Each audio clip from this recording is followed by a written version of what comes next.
मेरा नाम सीए कैलाश मंत्री है। मैं लाइफ कोच हूँ और मेंटल हेल्थ का कंसल्टेंट हूँ। आज मैं कथुआ रेप और मर्डर केस के बारे में बात करना चाहता हूँ। जो आसिफा लड़की है जो 8 साल की थी और जिसका रेप और मर्डर हुआ है। और ये कांड ऐसा हुआ है कि भारत में सभी माएँ, सभी लेडीज़ बहुत ही एक्टिव हो गई है। बहुतों की नींद खराब हुई है, बहुतों की एंग्जाइटी बढ़ी है, बहुतों की चिंता बढ़ी है अपने बच्चों के फ्यूचर के बारे में सोच के। और ऐसे ऐसे क्वेश्चंस आ रहे हैं कि ये छोटी सी बच्ची के साथ ऐसा क्यों किया, इतने सारे लोगों ने एक साथ ऐसा क्यों किया, क्या हमारे बच्चे सेफ है इंडिया में। और ऐसा भी कंक्लूजन ड्रॉ किया जा रहा है कि हमारे टाइम पे ऐसा नहीं था, आज के दिन बहुत ख़राब है। और कई लोग तो मोदी जी को भी ब्लेम कर रहे हैं कि उनके कारण ये सब हुआ। चलो एक एक चीज़ पे बात करते हैं। धीरे धीरे सब बातें सामने आ रही है। अभी मैं उस पर ज़्यादा फोकस नहीं करता हूँ कि ये होना चाहिए कि ये नहीं होना चाहिए। इस पे तो सबकी सहमति है, ये नहीं होना चाहिए।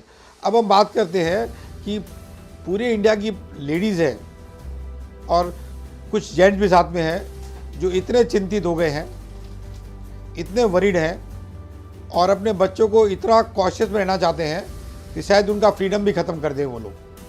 और जबकि मैं जब बच्चों से बात करता हूँ उनको ये इंसिडेंट का कोई पड़ी नहीं है, उनको इंसिडेंट में कोई क्यूरियोसिटी नहीं है और उनको ज़रा भी चिंता नहीं है। तो पहली बात करते हैं, क्या अभी ये कांड ज़्यादा हो रहे हैं, पहले नहीं होते थे? पहले बहुत ज़्यादा होते थे, अभी बहुत कमती है। मगर अभी मीडिया इतनी जागरूक है कि कोई भी चीज़ को हाईलाइट कर देती है और ऐसा कर देती है कि जैसे सबका ध्यान वही इंसिडेंट पे आ जावे। और डेफिनेटली उनकी टीआरपी बढ़ती है। और मीडिया का काम ही है कि कोई भी गलत चीज़ हो जावे उसको इतना फैलाना, बार बार दिखाना, ताकि सबके दिमाग में वही बात चले। मैं तो इसको एक आइसोलेटेड इंसिडेंट मांगता हूँ, मगर ये इंसिडेंट से इतना मालूम पड़ता है पब्लिक में कितना फियर है और ख़ास करके माताओं में अपनी लड़कियों के बारे में। लेडीज़ बेसिकली इनसिक्योर रहती है और सिक्योरिटी उनका गोल रहता है।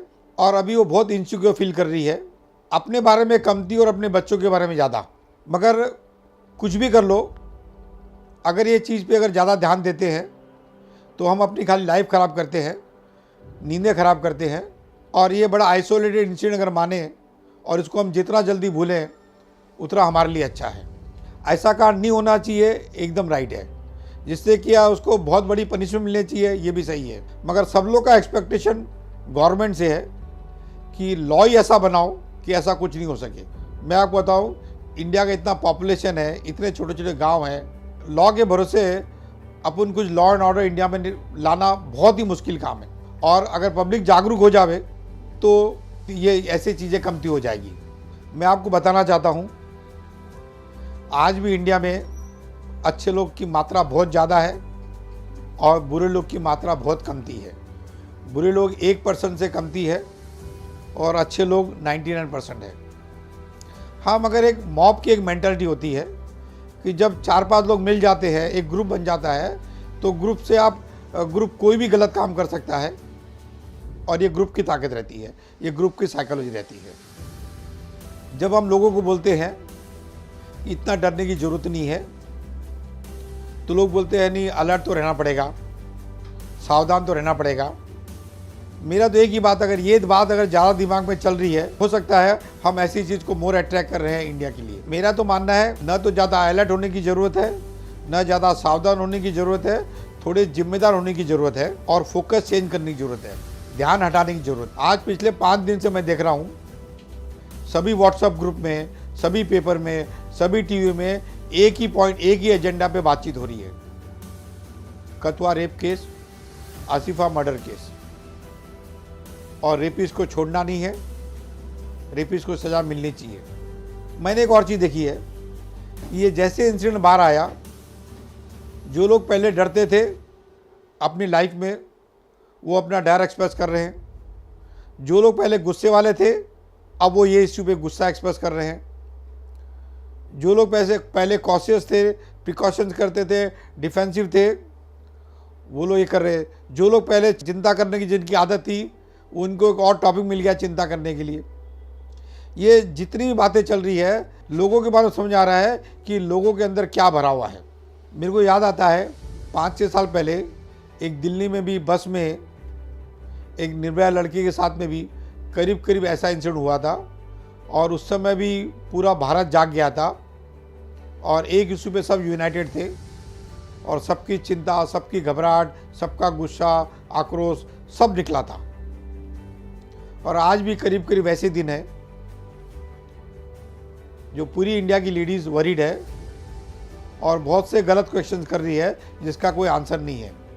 एक क्वेश्चन है ये बच्चे के साथ क्यों किया, दूसरा क्वेश्चन है क्या इंडिया सेफ है, तीसरा क्वेश्चन है क्या ग्रुप में किसी को भी दया नहीं आई। ऐसे 50 क्वेश्चंस है जो बेसिकली क्वेश्चन गलत है क्योंकि इनका आंसर हमारे पास में है ही नहीं। मगर ये क्वेश्चन ऐसे हैं आपकी नींद खराब कर सकते हैं, और जितना ज़्यादा आप बच्चों को डराओगी या संभलने के लिए बोलोगी या अलर्ट करने के लिए बोलोगे, उतना कमती बच्चे आप लोग को सुनने वाले हैं और बच्चे आपसे उतने दूर होंगे, क्योंकि ये इंसिडेंट के बच्चों पे कोई असर नहीं हुआ है और माताएं सब डिस्टर्ब है। मेरा एक सवाल है सबसे, अल्कोहल, ड्रग्स, स्मोकिंग, टबैको, इससे भी इतनी मौत हो रही है, road accidents, cancer, kidney failure, heart failure, इसके बारे में कोई क्यों नहीं चिंता करता है, और खाली रेप कोई क्यों इतना बड़ा इशू बना दिया है। मगर कितने लोग ये सब चीज़ से मरते हैं। हाँ, ये लड़की के फ्रीडम में है, ये चीज़ नहीं होनी चाहिए, एकदम राइट है, कोई भी नहीं बोलेगा ऐसी चीज़ नहीं, ये तो बड़ी निर्दयता है और बहुत ही गलत काम हुआ है ये, इस पर भी हमको देखना चाहिए।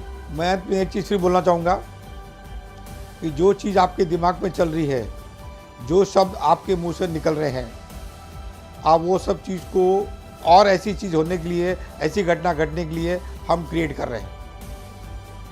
तो बुरी चीज़ को रोकने के बजाय क्या हम अच्छा कर सकते हैं भारत के लिए, वो सोचना चाहिए हमें। जितनी ज़्यादा एनर्जी हम बुरी चीज़ को रोकने में लगाते हैं, वो उतनी चीज़ ज़्यादा फैलती है। जैसे एक एग्जाम्पल के तौर पे, सिगरेट नहीं पीना चाहिए, ये कई साल पहले सिगरेट के डब्बे भी लिखना चालू हो गया था, और आपको बता दूं कि सिगरेट का सेल 10 गुना बढ़ गया है डब्बे भी लिखने के बाद में, कि smoking is injurious to health. वैसे ही यहाँ से ध्यान हटाइए, अपने काम पे ध्यान लगाइए, और इसको एक आइसोलेटेड इंसिडेंट मानिए कि वंस इन वाइल बहुत कुछ होता है, एक्सीडेंट्स भी होते हैं, और एक्सीडेंट से हम लाइफ के रूल नहीं बना सकते। और अपने बच्चों को परेशान करना कमती कीजिए। जो बच्चे फ्रीडम में खेल रहे हैं, जो बच्चे फ्रीडम में जी रहे हैं और कॉन्फिडेंस उनका अच्छा है, वो ख़राब मत कीजिए, ये गलत बातें उनके दिमाग में डाल के। ये इंसिडेंट एक ही चीज़ बताती है कि लोगों के अंदर कितना भय है, लोगों के अंदर कितनी चिंता है, लोगों हर चीज़ के लिए कितना ब्लेम करते हैं, हर चीज़ के लिए कितना कंप्लेन करते हैं, और लोगों के अंदर कितना गुस्सा है। ये इंसिडेंट खाली इंडियन लोगों की मानसिकता बता रहा है कि आज भी नेगेटिविटी बहुत है लोगों के दिमाग में। चिंता को मैं नेगेटिव बोलता हूँ, फियर को नेगेटिव बोलता हूँ मैं, एंगर को नेगेटिव बोलता हूँ मैं। और मैं सबसे निवेदन करूंगा, ये इंसिडेंट बारे में जितना कमती डिस्कस करो उतना अच्छा है, जितना कमती सोचो उतना अच्छा है, और सब अपने काम पे लगो, और ऐसा कुछ नहीं होएगा आपके बच्चों के साथ में। इंडिया भी बहुत सेफ है, और ये चीज़ के लिए, हर चीज़ के लिए प्राइम मिनिस्टर को, नरेंद्र मोदी जी को, बीजेपी सरकार को ब्लेम करना सही नहीं है। ये एक कम्युनिटी की लड़ाई थी, और मैं फिर बोलूँगा जो हुआ है गलत हुआ है, ऐसा नहीं होना चाहिए था। वो आदमियों की मानसिकता सही में बहुत ख़राब है।